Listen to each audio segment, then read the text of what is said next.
Maybe I succeeded a little. I jumped up from the floor to the middle. You think I want the credit, I don't. Cause the glory ain't made for me, no.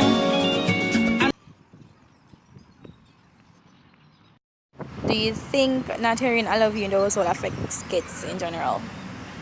Yes, certainly. Sometimes they need to hear just that little word to comfort them, let them feel special. All right.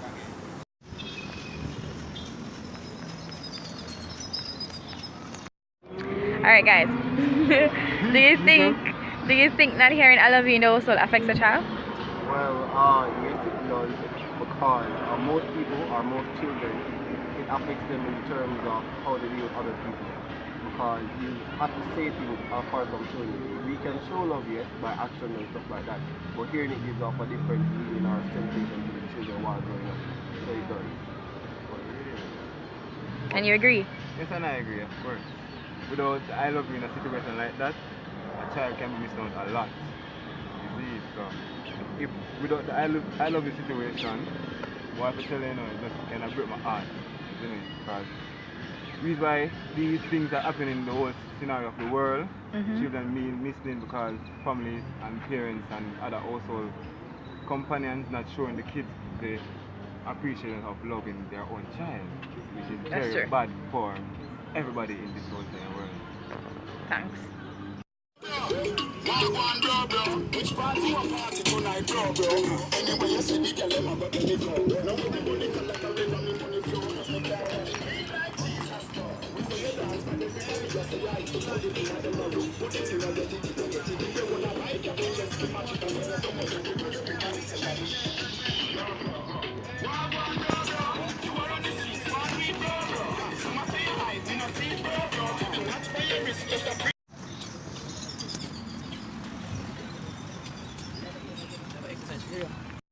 Do you think not hearing I love you knows will affect kids in general?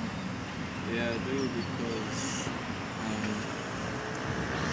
it affects each child differently, as everybody's different. And I guess if they don't feel love in the household, they'll go out searching for it, and their ideology of what love is what they would see in their household, and if they think that's love, they'll go out looking for the same type of treatment. Yeah, that's basically it. Also, like on the emotional basis, some of them emotionally stunted, that's the term, and they don't necessarily know how to make decisions that need some sort of emotional deciphering. So yeah, there's that. Thank you.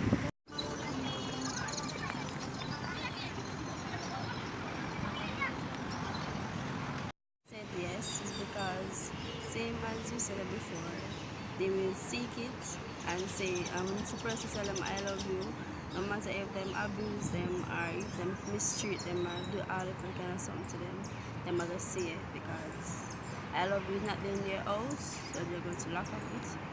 And once the person does, even if not I love you, them tell them, once them show them love and care, they must stay with them. So the lock up that in the family home is a very hard thing to do, because most of the parents, if the parents do say I love you, they won't seek it. Thank you so much. And you agree, sir? Yes, I do. Is it me alone or anyone else out there struggled to accept love?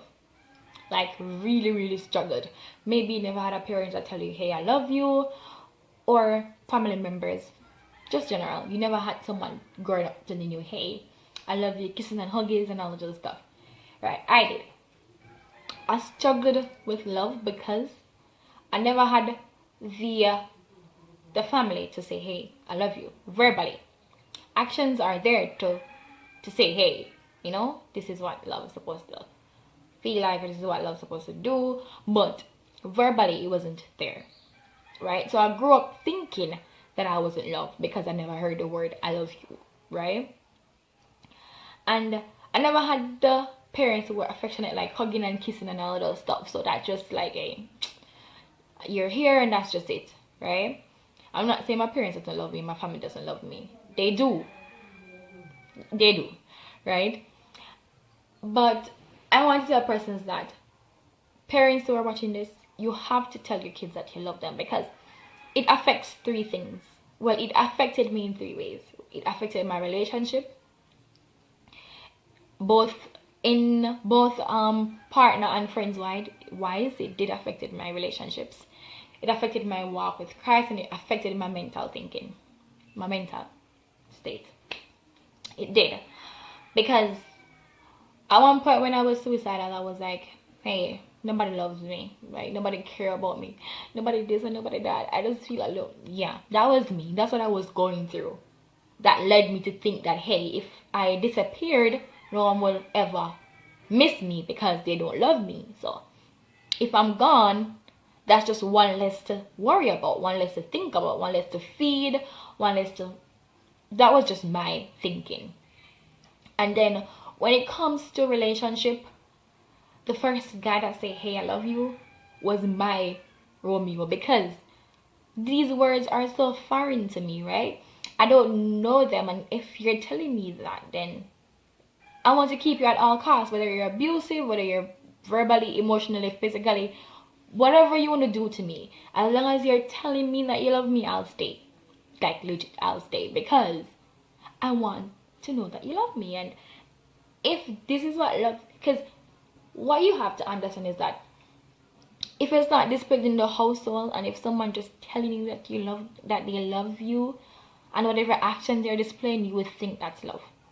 So if they're verbally abusing you, if they're emotionally abusing you, physically abusing you, and they are saying that they love you, you will use the I love you to justify their actions, and to stay because you feel that their actions are justified by love. And then you realize that it's a pattern in relationship going forward. If they're not abusing you, they don't love you.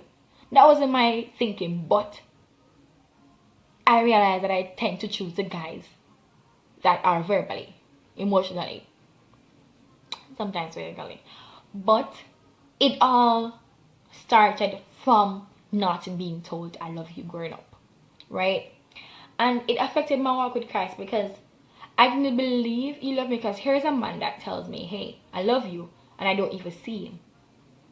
I don't see him, and he's telling me that, hey, he loves me. I struggled with that because I couldn't accept his love, because his love wasn't like here, like physically. I'm saying like physical, like I want him to be here and just telling me I love you, and I would believe. But you being in heaven, telling me on earth through your word that you love me, wasn't enough for me at that point. For me, it is enough for me right now. But back then it wasn't enough, because I was still finding myself, still understanding the plan that he had for me, right? And that's where I left church, because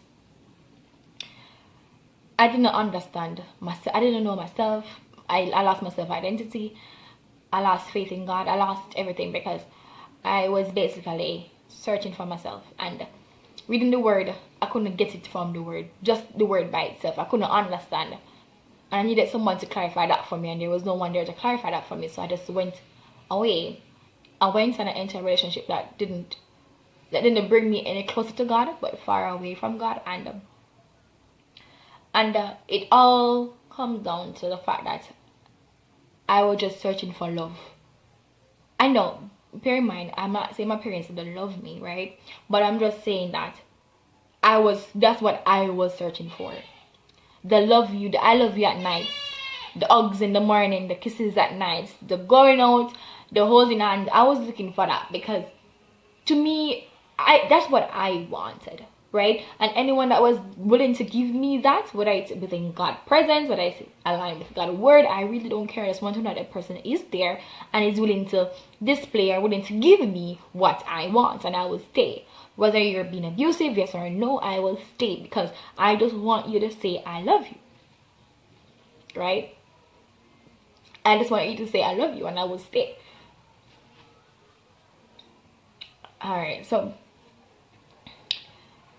I tell parents, I tell I tell parents all the time, you have to tell your kids that. You have to let your kids know, hey, I love you. Even once every 3 months. That's good. As long as they hear it, then that's fine. That's fine. Because they will now search for it elsewhere. And they will do things for it because they don't want that person telling them that, hey, I love you, to leave. And that's where you find that most girl goes straight, because that boyfriend, whether he's 50, whether he's 60, that is displaying the love that a parent should be displaying.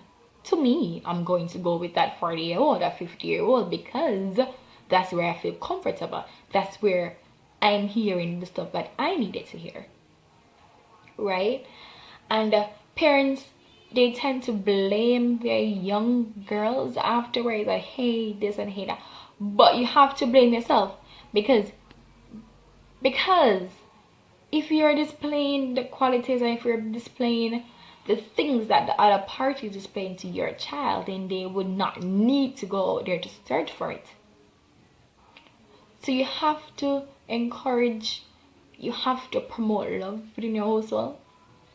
For my younger siblings, I try to ensure that I tell them I love them. I try to be that role model that I wanted growing up for my younger siblings, and for anyone, period. I try to be there for anyone in need, because I know that I'm trying to be the person that I needed when I was growing up. And the I love yous, they're very important, parents, and they're very important, right? So now that I have accepted that Christ loved me, I will stand still and know that He is God, and that He is faithful,